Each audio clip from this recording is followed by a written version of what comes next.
अस्सलाम वालेकुम, आप देख रहे हैं मुबशर लुकमान यूट्यूब चैनल और इस वक्त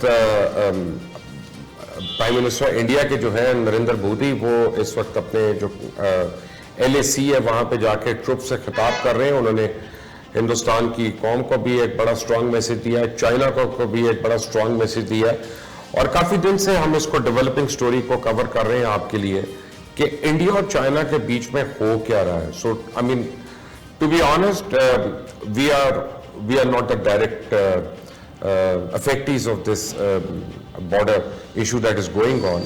So it is only fair that we ask an Indian counterpart to join us today, who understands the situation and who can brief our viewers about it. I have with me a very prominent journalist from India and a very good friend of mine, Neena Gopal. She's joined us specially today at my request. And hello and welcome, Neena.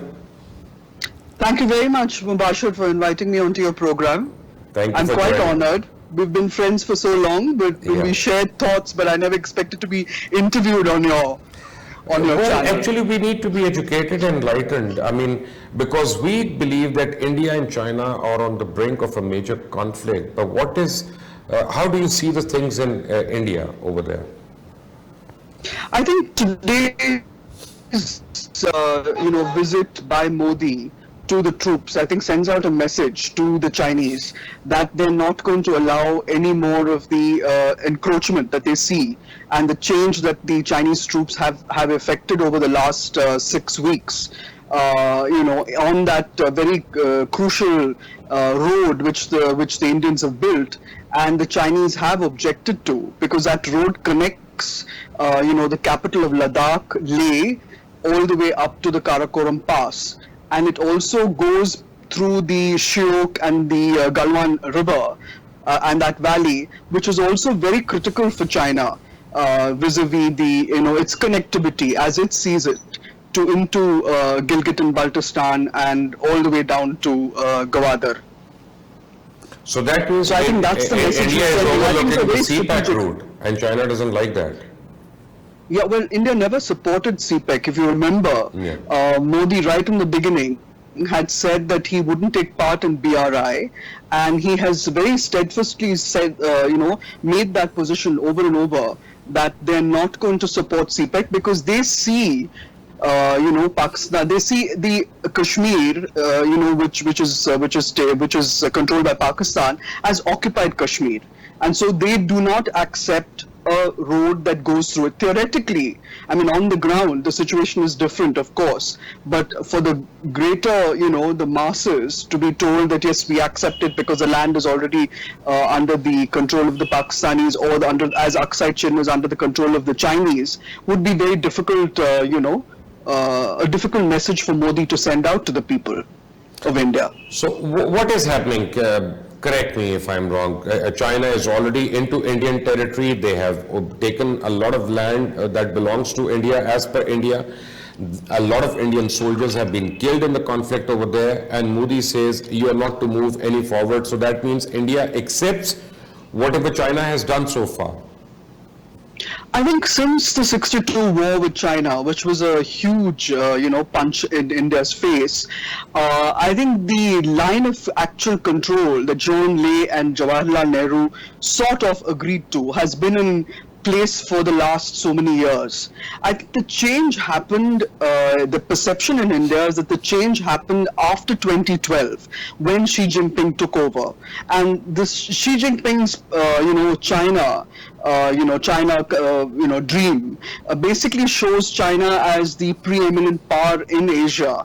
And I think that is where India is, India has finally woken up to that fact. I think it made a very strategic miscalculation, believing that the real enemy was Pakistan and not China, not understanding that China was creeping into its territory. There have been 21 incursions since 2012 alone, and not incursions, basically infractions, small little infractions, on the border, particularly in the eastern sector, in eastern Ladakh, and I think the idea of China, coming in and taking over the area which they call Southern Tibet, which they had all but ceded to India. They've only made small noises when the Dalai Lama went to Tawang, which is his birthplace, and so on and so forth. So I think that very comfortable arrangement that the Chinese and Indians had arrived at, where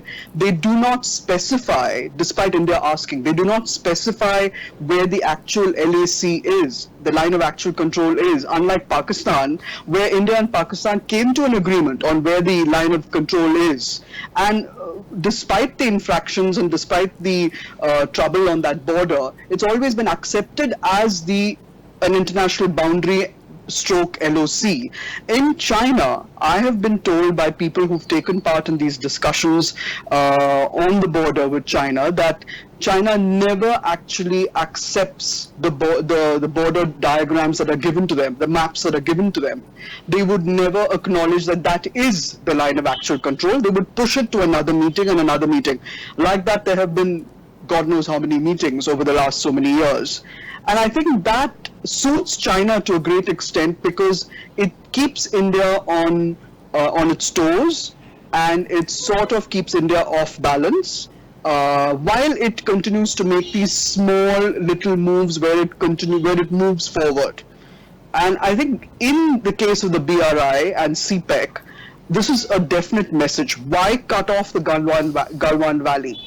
You know, that Galwan Valley seems to be the one that is really, that they're not going to give up, because they've come up right up to, as you know, there are 8 spurs on that Galwan Lake, and where India could patrol on top of the spurs up to Finger 8, they have been stopped since the first week of May from going beyond Finger 4. And from all the satellite imagery that has been shown on all our television stations, it shows that they have come up to Finger 3. So I think Galwan is where China is determined to stay put. So that means it's come up this far, it's not going to go back. That means, Reena, correct me if I'm wrong, that Galwan and the highway over there, that is a direct route for logistic supplies to Siachin and Kargil. So if you can't do that in the next 2 months, so it is very easy, and without firing a bullet, Pakistan can simply walk over the Siachin glacier and Kargil and take it over. What will India do in that case? Yeah, there is a very big danger that India now faces, because in the past it has always massed its troops and focused all its attention on the western border with Pakistan. And this looks like a pincer movement in the making. Whether Pakistan and China are working in tandem, which is what it's a very divided house. Most retired army generals say they are not working in tandem. A lot of them believe that this is part of China's plan to see to it that Pakistan takes over the, works in tandem with it, so takes over the Siachin and takes over the Karakoram Pass, and China does the same thing further down, so that, India no longer has access to its highest, airstrip, which it had just made into a brigade headquarters. This is Daulat Beg Oldi, right on top. So there is very much a feeling in India among one set of the army that this is a double move, and this is a concerted move, and where Pakistan and China are working in tandem to cut India off. But look at it this way: it doesn't matter what is the level of threat, but look at it this way: Nepal is beginning to disagree with India openly. Bangladesh is voicing its concern. Bhutan is raising fingers at India. Pakistan and India have no love lost. Why is it that suddenly India has become so unpopular with every neighbor? I don't know whether you remember this, Mubasher, but years and years ago, Chandrika Kumaratunga, when she was president of Sri Lanka, delivered a very interesting speech in, I think it was in Islamabad, at a very major college, where she actually brought out this. She said India's big brother syndrome was affecting its ties with its neighborhood. And she brought up the fact that Sri Lanka was paying the price for that big brother attitude. So I think India, it has that issue. India is perceived in that way by the neighborhood. I'm not saying that Vajpayee Saab and and Manmohan Singh and Gujral didn't work to on that issue at all. They did. I think they reached out to all the neighbors, all of them when they came into office. So did Prime Minister Modi. But our neighborhood is not a quiet, peaceful backwater. It's where things happen. It's where China has worked actively in Nepal to undermine Indian interests. It's not that India is not at fault. Indian ambassadors are notoriously referred to as the viceroy. When they come in to serve, that is there, that is a problem. But I think India's civilizational connect with Nepal nearly always wins the day. I mean, there's another phrase where they say we are masters at at grabbing defeat from victory in Nepal over and over, because all of these gentlemen, Prachand and Oli and Madhav Kumar Nepal, all people who were very close to India at one point. And I think that whole government, the anti-monarchy movement, was actually, had India's blessing to a great extent. So I think we've miscalculated. There's no question we've miscalculated the feelings of our Nepalese brothers. I mean, our Air Force is full of, Gurkha fighters. Our army has got a whole Gurkha regiment. One of the senior most serving generals was a lieutenant general from Nepal. So there is a big connect. I think, but I don't think all is lost in Nepal. I'm sure that they will manage to win them over. We brought Sri Lanka, I think, back from the Chinese dragon. We have Myanmar. I mean, Xi Jinping's visit to Myanmar did not go as well as he thought it would. Bangladesh, yes, we have messed up with the article by offering, to regularize refugees who are only Hindus and not Muslims. That has not gone down well in Bangladesh. But Khalida Zia is a waning force. And Sheikh Hasina is still a friend of India's. So small steps. I mean, and the same thing is true with the Maldives. We've managed to bring them back into the we have a friendly government at last in Malé after some time. So I think it's work in progress. But Neela, can I make a personal observation over here and a personal remark without offending you or any of our viewers? I remember, it seems like a different lifetime now that you and I used to work together in Dubai. And in that organization, there were about 3, 4, maybe 5 Muslims, including myself. And majority of them were from India, and they were Hindus or Christians or whatever. But not even once did I ever feel that we were outnumbered, because nobody tried to bully us, nobody tried to push us. In fact, when we used to fast, they would observe token fasting with us. They would lead us at prayer times. And they did not smoke during the Ramadan because they were respecting us and all that. And it wasn't law. They were just not doing it. Out of all, and India was truly a secular nation. The Indians were. Where did you go wrong? I mean, why has this hatred stemmed all over, within and outside India? See, I don't think that has changed, frankly. I mean, I interact with, day before yesterday, I was interviewing a Congress politician, and both the boys who were handling the camera were Muslims. And they kept telling me, this is not the right angle, I want you to look good, turn this way. We have that compact that we have with Muslims and Hindus and Christians continues. I don't think the rabid the mobs that actually are unleashed from time to time in Rajasthan and in Maharashtra and in UP, in Uttar Pradesh, is true of all of India.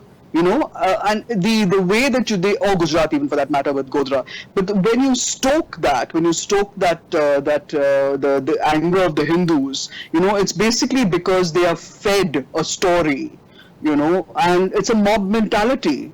And that is true of any country anywhere in the world. I mean, you see this. You saw what the Black Lives Matter movement, and you saw this hatred against blacks that has come up. I mean, that has been true of parts of India for such a long time, for centuries. But the true character of India does not change. I mean, we will come back. I mean, right now you have a Hindu majority government, but the point is people also voted for this government because they felt that the government that had come before it was corrupt and was basically eating up their future. So Modi did not come to power, selling the Hindu supremacist ideology. The BJP may use it from time to time to win elections by creating one mob killing of a beef seller or something like that, and beating someone to death in the most barbaric manner. But the core of India, I think, understands and wants a government that gives you jobs. Right now, with the economy imploding the way it is, this is what they want. And survey after survey is showing that young people who voted for the Modi government want the economy. If he shows, a commitment to improving the economy, he will win. Otherwise, he won't. Okay, Nina, in the next segment that we do with you, that we'll be talking about India, COVID-19 and Indian economy. But for this moment right now, we have to end this, and if you have any questions with Nina Gopal, you can send them to me in the comments section, and we'll be happy to forward them to her. And stay tuned, keep watching. Allah Hafiz.